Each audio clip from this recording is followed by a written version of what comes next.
మంది టీవీ ఆర్టిస్టులు ఇన్ఫ్లుయెన్సర్ల పైన కేసు. బెట్టింగ్ యాప్స్ ప్రమోషన్సే కారణం. కేసు ఫైల్ చేసిన పంజాగుట్ట పోలీసులు. ఓ ప్రైవేటు ఉద్యోగి ఫిర్యాదు ఆధారంగా బెట్టింగ్లతో బాగుపడినట్టు చరిత్రలు లేదు అంటూ సినీ హీరో సంపూర్ణేష్ బాబు ఒక వీడియోని రిలీజ్ చేయడం జరిగింది. ఇది ఏ బెట్టింగ్ యాప్ కూర్చున్న దగ్గర కష్టపడకుండా ఈ బెట్టింగ్ యాప్లను ప్రమోట్ చేసి లక్షలు కోట్లలో సంపాదించినటువంటి ఈ టీవీ ఆర్టిస్టులు ఇన్ఫ్లుయెన్సర్ల పైన ఒక వ్యక్తి, నష్టపోయినటువంటి వ్యక్తి ఒక్కరు కాదు కొన్ని వందలు వేల మంది ఈ యాప్లను చూసి భ్రమపడి నష్టపోయారు. దాంట్లో బెట్టింగ్ చేసి, బెట్టింగ్ అనేది ఏంది, అది మన అదృష్టాన్ని బట్టి ఉంటుంది. కష్టపడకుండా డబ్బులు సంపాదించాలనేటోడు ఈ యాప్లల్లో పైసలు పెడతాడు. దాంతో ఖచ్చితంగా అది సిస్టమ్ ఆడుతుంది, సిస్టమ్ గేమ్ ఆడుతుంది కాబట్టి ఖచ్చితంగా మనం నష్టపోతాం. దానికంటే మేధస్సు మనకు తక్కువ ఉంటుంది కాబట్టి ఖచ్చితంగా డబ్బులు పోతూనే ఉంటాయి. ఎవరికి రూపాయి వచ్చినటువంటి పరిస్థితి అయితే లేదు. కాబట్టి ఈ యాప్ల పైన ఓ వ్యక్తి, ఓ ప్రైవేటు వ్యక్తి, నష్టపోయిన ప్రైవేటు వ్యక్తి పంజాగుట్ట పోలీస్ స్టేషన్లో ఫిర్యాదు చేస్తే ఎవడోడి బెట్టింగ్ యాప్లు ప్రమోట్ చేసిరో దాదాపుగా ఒక 11-12 మంది పైన ఈ కేసులు నమోదు చేయడం జరిగింది. వాళ్ళకు జైలు శిక్ష కూడా ఉన్నది ఖచ్చితంగా. కాబట్టి కొత్తగా ఎవరైతే సోషల్ మీడియాలో ఏది పడుతుంది ప్రమోట్ చేస్తా అంటే నడవదు. ప్రజలకు మంచి చేసేటువంటి ఉపయోగకరమైనటువంటి వీడియోలు చేస్తే ఏం కాదు. ఈ బెట్టింగ్ యాప్లను ప్రమోట్ చేసి ఏదైనా షాప్ ఓపెనింగో ఏదైనా వస్తువును ప్రమోట్ చేసుకోవచ్చు. కానీ ఈ యాప్లల్లో డబ్బులు పెట్టి నష్టపోవద్దు, అట్లా పెట్టుమని ప్రోత్సహించద్దు. అట్లా పెట్టుమని ప్రోత్సహించిన వాళ్ళందరిపైన కేసులు అయినాయి. ఆడ విష్ణుప్రియ, నటి శ్యామల, ఇంకా యూట్యూబర్లు చాలామంది ఉన్నారు, ఇమ్రాన్ ఖాన్ అని ఇంకొద్ది మంది పేర్లు కూడా ఈ పేపర్లో రావడం జరిగింది. ఎవరు ప్రమోట్ చేసినా కూడా దాన్ని ఖచ్చితంగా నమ్మొద్దు, వాళ్ళపైన కేసులు ఫైల్ అవుతాయి. ఇకపోతే 160 కోట్ల స్కామ్. చదరపు అడుగుకు ఇవ్వాల్సింది 3 రూపాయలు, ఇచ్చింది 18 రూపాయలు. గురుకులాల అద్దె పేరుతోటి ఇష్టానుసారంగా గత ప్రభుత్వం చెల్లింపులు. అద్దె భవనాలు అధికంగా బీఆర్ఎస్ నేతలు వాళ్ళ బంధువులవే ఉన్నాయి. పరోక్షంగా వాళ్ళకు మేలు చేసిన గత కేసీఆర్ ప్రభుత్వం. విజిలెన్స్ విచారణకు సిద్ధమవుతున్న రేవంత్ సర్కార్. 160 కోట్ల స్కామ్. వాస్తవానికి కాంగ్రెస్ ప్రభుత్వ ఏర్పాటు జరిగిన తర్వాత కేసీఆర్ యొక్క ఈ దోపిడీ ఏదైతే ఉన్నదో అనేక విచారణలు జరిగి ఇవన్నీ బయటపడి ప్రభుత్వం జప్తు చేస్తుంది ఈ ఆస్తులని, ఈ కోట్ల రూపాయలని తిరిగి తెస్తుంది అని చెప్పేసి జనాలు ఆశగా ఎదురు చూస్తున్నారు. ఇప్పుడు మళ్ళొక స్కామ్ కూడా బయటపడ్డది, 160 కోట్ల స్కామ్. వీటన్నిటిపైన ఖచ్చితంగా చర్యలు తీసుకుంటే కాంగ్రెస్ ప్రభుత్వానికి ఎట్లాంటి ఇబ్బంది లేదు. కాంగ్రెస్ ప్రభుత్వం మళ్ళీ కూడా అధికారంలోకి వస్తుంది. ఆ 10 ఏళ్ల దోపిడీని తట్టుకోలేకనే ప్రజలు కాంగ్రెస్ ప్రభుత్వానికి అధికారం ఇచ్చారు. ఇవాళ మళ్ళా ఈ కాలయాపన చేస్తూ సంవత్సరం అయింది. సంవత్సర కాలం లోపల కార్ల రేసుకు సంబంధించినటువంటి అంశం అట్లనే ఉన్నది, కాళేశ్వరంకు సంబంధించిన అంశం అట్లనే ఉన్నది, దళిత బంధు దగాకు దోపిడీకి సంబంధించినటువంటి అంశం అట్లనే ఉన్నది. ఇవన్నిటిపైన విచారణ చేపట్టి చర్యలు తీసుకుంటే ఖచ్చితంగా ప్రజలు హర్షిస్తారు. అదే కోరుకుంటున్నారు ప్రజలు. అది కాకుండా ఇట్లా రోజుకో వార్త పేపర్లు వస్తుంటే దానిపైన చర్యలు లేకపోతే ప్రజలు కూడా నమ్మే పరిస్థితి ఉండదు. కాబట్టి ఇగో 160 కోట్ల స్కాము ఈ విజిలెన్స్ విచారణ లోపల అంటే మొత్తం కూడా 160 కోట్ల స్కామ్ బయటపడ్డది. దీంట్లో ఏంది, గురుకుల పాఠశాలలు R&B శాఖ సరైన నిధులు ఇవ్వక, శాశ్వత భవనాలు కట్టలేక, అద్దె భవనాల లోపల అప్పుడు ఉన్నటువంటి కార్యదర్శి కూడా ఉన్నాడు, ఇప్పుడు బీఆర్ఎస్ పార్టీ లోపలనే ఉన్నాడు. అయితే శాశ్వత భవనాల నిర్మాణం కోసం డబ్బులు కేటాయించక అద్దె భవనాల లోపల కేటాయించినటువంటి ఈ అంశాన్ని క్యాచ్ చేసుకున్నారు బీఆర్ఎస్ లీడర్లు, బీఆర్ఎస్ లీడర్ల బంధువులు. ఏం చేసిర్రు, ఎక్కడో భూపాలపల్లిలో చివర్లో ఉన్నది చదరపు అడుగుకు 3 రూపాయలు ప్రభుత్వం కేటాయిస్తే వాళ్ళకి ఇదే అదనుగా ఇక్కడ ఉన్నటువంటి లీడర్ల పరిచయాలతోటి 10 రూపాయలు క్యాచ్ చేసుకున్నారు. 10 రూపాయలు, 12 రూపాయలు, 14 రూపాయలు కూడా భూపాలపల్లి లోపల చదరపు అడుగుకు 14 రూపాయలు బిల్లు పెట్టుకున్నారు. వాళ్లకు ఇక్కడ ఉన్నటువంటి బీఆర్ఎస్ లీడర్ల పరిచయాలు కేసీఆర్ ప్రభుత్వం ఇష్టానుసారంగా డబ్బులు కేటాయించింది.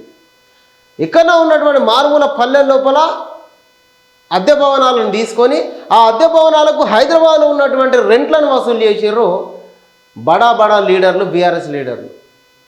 దాంతో ప్రభుత్వ ఖజానాకు 160 కోట్ల రూపాయల గండి పడ్డది.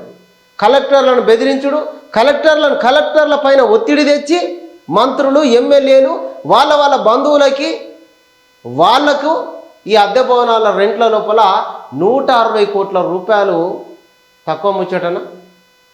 గురుకులాల లోపల విద్యను ఖరాబ్ చేసిర్రు, విద్యా వ్యవస్థను మొత్తం భ్రష్టు పట్టించిర్రు, పిల్లలకు సరైన ఆహారం పెట్టకుండా ఫుడ్ పాయిజన్ కేసులు అయినాయి, కొన్ని వందల వేల మంది విద్యార్థులు చనిపోయారు.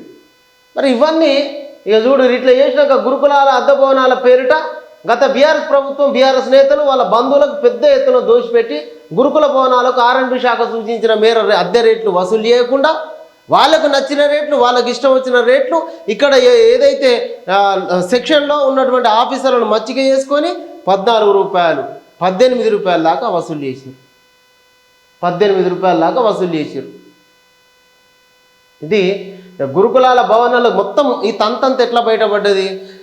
కాంగ్రెస్ ప్రభుత్వం ఏర్పాటు జరగగానే అద్దె భవనాలన్నిటికీ కూడా ఒక్కటేసారి చాలా చోట్ల ఈ అద్దె భవనాలకు తాళాలు వేసిర్రు, రెంట్లు కడతలేరని. అసలు సంగతి ఏంది?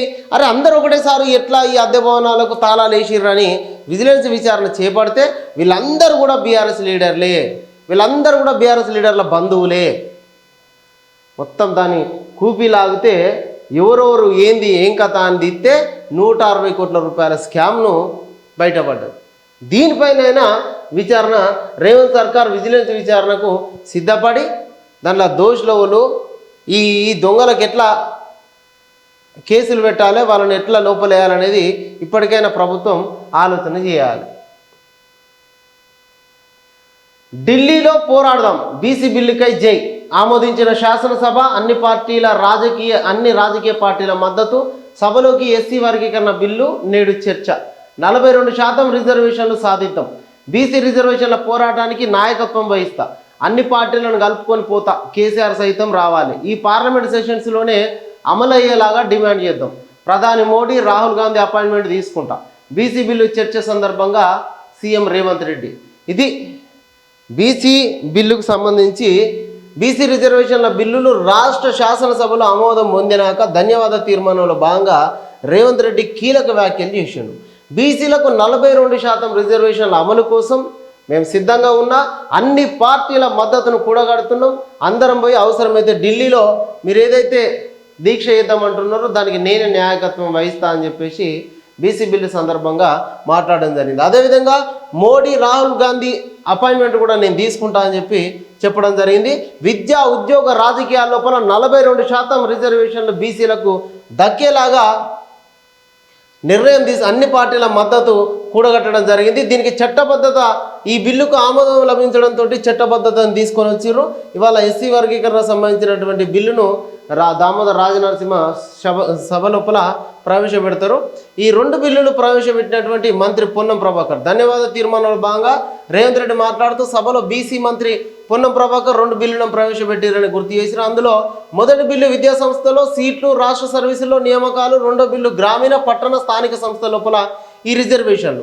ఇవన్నిటికి సంబంధించి 42% రాష్ట్ర ప్రభుత్వం అంటే వచ్చే స్థానిక సంస్థల లోపల 42% బీసీలకు విద్య, ఉద్యోగ, రాజకీయ రంగాల లోపల 42% రిజర్వేషన్లు ఖచ్చితంగా దక్కనున్నట్టుగా ఇది ఒక మంచి పరిణామం అని చెప్పొచ్చు.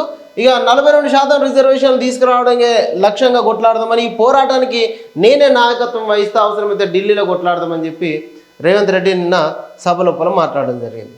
ఈ పొట్టి శ్రీరాములు వర్సిటీకి సురవరం ప్రతాప్ రెడ్డి పేరు. 18 మంది పాలకవర్గంతో యాదాద్రి బోర్డు. అపాయింట్మెంట్ ఇవ్వండి, ప్రధాని మోడీకి సీఎం రేవంత్ రెడ్డి లేఖ. చెర్లపల్లి టెర్మినల్కు పొట్టి శ్రీరాములు పేరు పెట్టండి, కేంద్ర రైల్వే మంత్రికి సీఎం లేఖ. తెలంగాణను భయపెడుతున్న డ్రగ్స్, వేగంగా పంజాబ్ వైపు ప్రయాణం, యువతకు సాయంగా రాజీవ్ యువ వికాసం. జూన్ 2న లబ్ధిదారుల ప్రకటన, సీఎం రేవంత్. ఇది ఇక మొత్తంగా డ్రగ్స్ లేకుండా చేయాలనేటువంటి ఆలోచనతోటి ప్రభుత్వం ముందడుగేస్తూ ఉన్నది. డీలిమిటేషన్ ప్రక్రియ వాయిదా వేయాలి, సైంటిఫిక్ విధానం కనుగొనే వరకు. కేంద్రంలో ప్రభుత్వ ఏర్పాటుకు దక్షిణాది పాత్ర అనివార్యం కావాలి. అఖిలపక్ష సమావేశంలో నేతలు. BJP, BRS గైర్హాజరు. సైంటిఫిక్ విధానం కనుగొనే వరకు డీలిమిటేషన్ ప్రక్రియ వాయిదా వేయాలని అఖిలపక్ష నేతలు అభిప్రాయపడ్డారు. డిప్యూటీ సీఎం బట్టి విక్రమార్క ఆధ్వర్యంలో నిర్వహించిన అఖిలపక్ష సమావేశానికి బీజేపీ బీఆర్ఎస్ పార్టీలు గైర్హాజరైనాయి. అభినవ గాడ్సే రేవంత్ రెడ్డి, అందుకే కేసీఆర్ చావును కోరుకుంటున్నారు. మేము ముఖ్యమంత్రి బట్టలు విప్పగలం, ఆయన దాటిన రేఖలు తారల గురించి మాట్లాడగలం, సెల్ఫ్ డ్రైవింగ్ కథలు, ప్రైవేటు కార్ల వివరాలను చెప్తాం. మీడియా చిట్ చాట్లో కేటీఆర్ హరీష్ రావుతో మాట్లాడుతున్న తీన్మార్ మల్లన్న. ఇది కేటీఆర్ హరీష్తో తీన్మార్ మల్లన్న భేటీ. బీసీ బిల్లుకు సంబంధించి ఢిల్లీలో కొట్లాడతా దానికి మద్దతు ఇవ్వాలని చెప్పేసి మల్లన్న నిన్న కేటీఆర్ని కలవడం జరిగింది. మల్లన్న కేటీఆర్ని కలుచుట్ల బీసీల ఉద్యమం కోసం, బీసీల వాటా కోసం మల్లన్న ఫైట్ చేస్తున్నాడు. ఆయన కలుస్తాడు కరెక్టే, కానీ ఆయనకు వీళ్ళ అపాయింట్మెంట్ ఎట్లా దొరికిందో అనేది గమ్మత్తు జరుగుతూ ఉన్నది. ఇటు కేటీఆర్ హరీష్ రావును మల్లన్న తిట్టినన్ని తిట్లు ఎవరు తిట్టలే. మరి సరే, ఈయన పోయి కలిసిండు. ఈయన బీసీ ఉద్యమం కోసం కొట్లాడుతున్నాడు, పోయి కలవగలిగాడు. కానీ కేటీఆర్ హరీష్ రావులు మరి అదే కవిత కూడా ఫైట్ చేస్తూ ఉన్నది కదా, కవితను కలవకుండా ఆయన వీళ్ళని కలిసిండు, వాళ్ళ అపాయింట్మెంట్ కూడా ఇచ్చారు. మరి అది నెక్స్ట్ ఎట్లా పోతుందో చూడాలి. అమెరికాలో 3 తెలంగాణ వాసుల దుర్మరణం.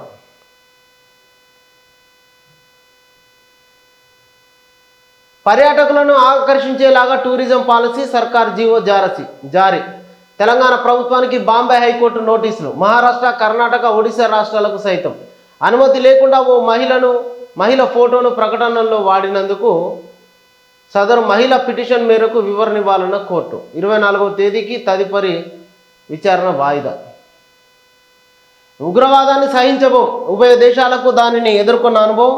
ప్రధాని మోడీ న్యూజిలాండ్ ప్రధాని క్రిస్టోఫర్ లక్సన్తో భేటీ. స్వేచ్ఛ వాణిజ్యంపైన కీలక నిర్ణయం. రక్షణ భద్రతా సంబంధాల సంస్థాగతానికి డీల్. ఇక బైడెన్ నిద్రమత్తులో పెట్టిన క్షమాభిక్షలు చెల్లవు. ఆ పత్రాలపై ఆయన సంతకం చేయలేదు. అమెరికా అధ్యక్షుడు డొనాల్డ్ ట్రంప్ సంచలన ప్రకటన. ట్రూత్ సోషల్ మీడియాలో ఇది పోస్టు. ఇది ఇక లగచర్ల భూసేకరణ పైన హైకోర్టు స్టే. తదుపరి విచారణ ఏప్రిల్ 7కు వాయిదా. నిలిచిన మల్టీపర్పస్ ఇండస్ట్రియల్ పార్క్ పనులు. ఈ మొత్తంగా ఈరోజు వార్తల లోపల ఇవాళ అసెంబ్లీ లోపల ఎస్సీ వర్గీకరణకు సంబంధించినటువంటి బిల్లు ప్రవేశపెట్టనున్నారు. అదేవిధంగా బీసీ బిల్లుకు చట్టబద్ధత కల్పించడం జరిగింది.